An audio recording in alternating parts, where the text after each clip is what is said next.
Hello students, welcome back to my YouTube channel. I hope you all are doing well. So students, आज हम BPSE 143 जिस book का नाम है state politics in India, आज हम इसके असाइनमेंट को डिस्कस करेंगे।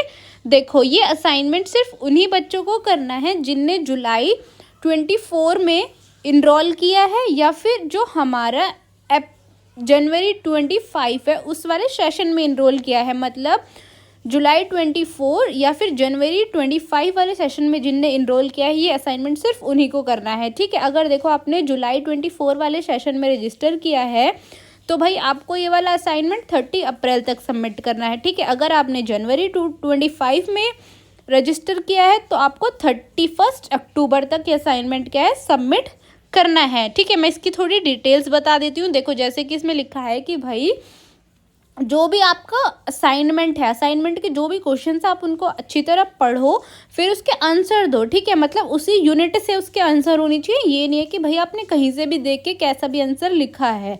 ठीक है, और आपका असाइनमेंट क्या है, प्रॉपर वे में होना चाहिए। ठीक है भाई, उसमें क्लियरली पता लगना चाहिए कि भाई ये पॉइंट यहाँ से स्टार्ट है, ये पॉइंट यहाँ पे ख़त्म है। ठीक है, मतलब एक प्रॉपर वे में आपको पूरा असाइनमेंट क्या है, कंप्लीट करना है। और जो आपकी वर्ड लिमिट दी गई है उतने तो आपको लिखने ही लिखने। अगर आप उससे ज़्यादा भी लिख रहे हो तो उसमें नो प्रॉब्लम, पर वर्ड लिमिट से कम नहीं होने चाहिए आपके आंसर्स। ठीक है, तो देखो भाई, आपका असाइनमेंट 100 मार्क्स का है टोटल। इसमें आपके 3 सेक्शंस हैं। ठीक है, असाइनमेंट 1, 2, 3 और आपके 10 क्वेश्चन रहेंगे इसमें। जो आपका सेशन फर्स्ट है उसमें आपके 2 क्वेश्चन होंगे, असाइनमेंट सेकेंड में आपके 3 क्वेश्चन होंगे और असाइनमेंट थर्ड में आपके 5 क्वेश्चंस रहेंगे। ठीक है, असाइनमेंट के सॉल्यूशन की ओर बढ़ते हैं। जो आपका असाइनमेंट 1 है इसमें आपके 2 क्वेश्चंस होंगे। ठीक है, जो ईच क्वेश्चन होगा वो आपका 20 मार्क्स का होगा और उसमें आपको 500 वर्ड्स में उसको एक्सप्लेन करना होगा।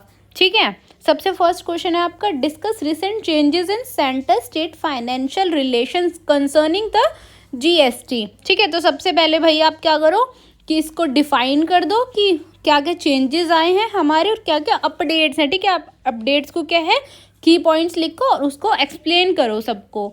ठीक है, आपको बहुत ही अच्छी तरह एक्सप्लेन करना है। 500 वर्ड्स की इसमें वर्ड लिमिट है, तो आपको ध्यान रखना है कि 500 वर्ड्स या उससे अबव हो जाए। सेकेंड क्वेश्चन है आपका, elaborate on the development models in Indian states. ये भी आपका 20 मार्क्स का क्वेश्चन रहेगा। ठीक है, पहले आप डेवलपमेंट मॉडल्स को बता सकते हो, फिर जो भी हमारे मॉडल्स हैं, ठीक है, जो भी हमने डेवलपमेंट वगैरह किया है कि कैसे हमने इंडस्ट्रीज़ का डेवलपमेंट किया है, वो सब आप क्या है एक्सप्लेन कर सकते हो उस क्वेश्चन में विद एग्जाम्पल। ठीक है, ये भी आपका क्या है 500 वर्ड्स का होगा। तो आपको क्या है ध्यान रखना है कि 500 वर्ड्स या फिर उससे ज़्यादा ही लिखो, कम मत लिखो। ठीक है, वरना क्या है आपके मार्क्स डिडक्ट हो जाएंगे। नेक्स्ट है आपका असाइनमेंट सेकेंड, जिसमें आपके 3 क्वेश्चंस होंगे। ठीक है, ईच क्वेश्चन आपका 10 मार्क्स का होगा और इसमें आपकी वर्ड लिमिट है 250 वर्ड्स। ठीक है, explain the various approaches to the study of state politics in India. इसमें क्या है कि आप सबसे पहले भाई थोड़ा सा एक्सप्लेन कर दो क्वेश्चन को कि पूछा क्या गया है।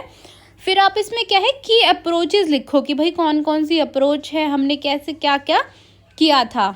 ठीक है, ये आप देख सकते हो, जैसे मैंने इसमें लिखा हुआ है। आप देखो भाई, हर क्वेश्चन को एक्सप्लेन करने का एक तरीका होता है। जैसे आप एडवांटेजेस बता सकते हो, डिसएडवांटेजेस बता सकते हो, कंपोनेंट्स बता सकते हो। ठीक है, नेक्स्ट क्वेश्चन है आपका, एग्जामिन द कॉजेज ऑफ सब रीजनल ऑटोनॉमी मूवमेंट। ये आपका 10 मार्क्स का क्वेश्चन होगा। इसमें भी पहले आपको थोड़ा डिफाइन करना पड़ेगा, फिर जो भी चैलेंजेस वगैरह आए थे वो आपको एक्सप्लेन करने पड़ेंगे इसमें। ठीक है, पॉलिटिकल चैलेंजेस, एडमिनिस्ट्रेटिव। ठीक है, इसमें आपकी वर्ड लिमिट 250 वर्ड है, ध्यान रखना। नेक्स्ट क्वेश्चन है आपका, analyse the decline of Congress system. ये भी आपका 10 मार्क्स का होगा। इसमें आपको कांग्रेस सिस्टम को डिफाइन करना है, फिर उसके फीचर्स लिख सकते हो आप। ठीक है, फेजेस ऑफ डिक्लाइन लिख सकते हो कि भाई कैसे कांग्रेस डिक्लाइन हुई थी, कैसे नहीं हुई थी। ठीक है, किन कारणवश डिक्लाइन हुई थी। 250 वर्ड्स में इसको आपको एक्सप्लेन करना है। नेक्स्ट है आपका असाइनमेंट थर्ड, जिसमें आपके 5 क्वेश्चन है और ईच क्वेश्चन आपका 6 मार्क्स का। इसमें आपकी वर्ड लिमिट है 100 वर्ड्स। ठीक है, व्हाट इज मार्कजाइन फ्रेमवर्क।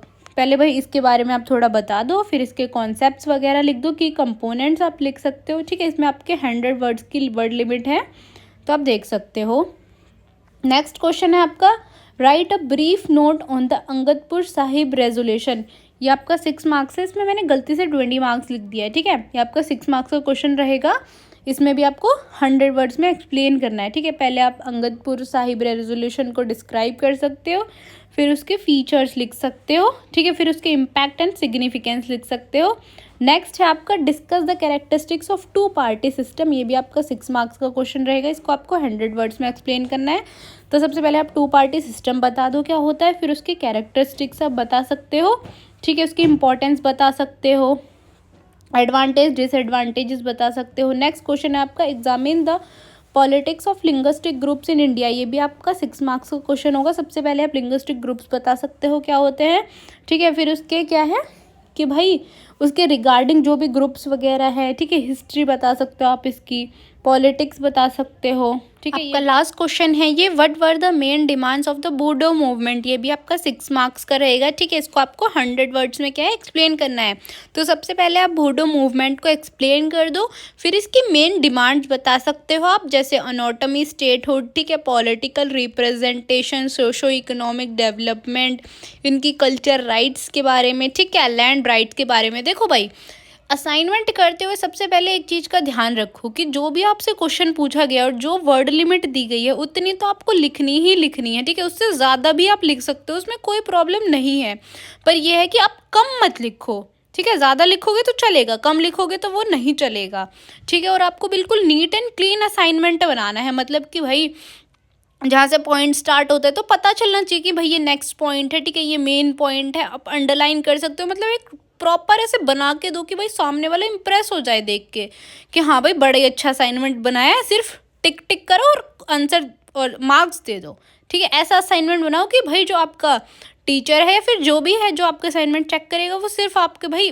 प्रेजेंटेशन दे के आपके असाइनमेंट में मार्क्स दे दे अच्छे से, ठीक है, क्योंकि भाई क्या है असाइनमेंट की वेटेज जो होती है उसमें आपको मार्क्स चाहिए ही चाहिए, ठीक है, अच्छे मार्क्स आएंगे तो आपके अगर पेपर में कम आएंगे तो भी चलेगा, ठीक है। तो इसलिए क्या है नीट एंड क्लीन सुंदर सुंदर आप असाइनमेंट बनाओ और उसको सबमिट करो। अगर आपको कोई डाउट है तो आप मेरे से कमेंट्स में पूछ सकते हो, और अगर आपको इसकी पीडीएफ चाहिए, ठीक है, सॉल्यूशन की, तो मैं अपना क्वारी ग्रुप का लिंक डिस्क्रिप्शन में दे दूँगी, आप वहाँ से मेरे को मैसेज कर सकते हो हमारे ग्रुप में, ठीक है। और अगर कोई डाउट है तो आप मेरे से कमेंट्स में पूछ सकते हो, फिर आप टेलीग्राम ग्रुप पे भी आप पूछ सकते हो। And thank you for watching.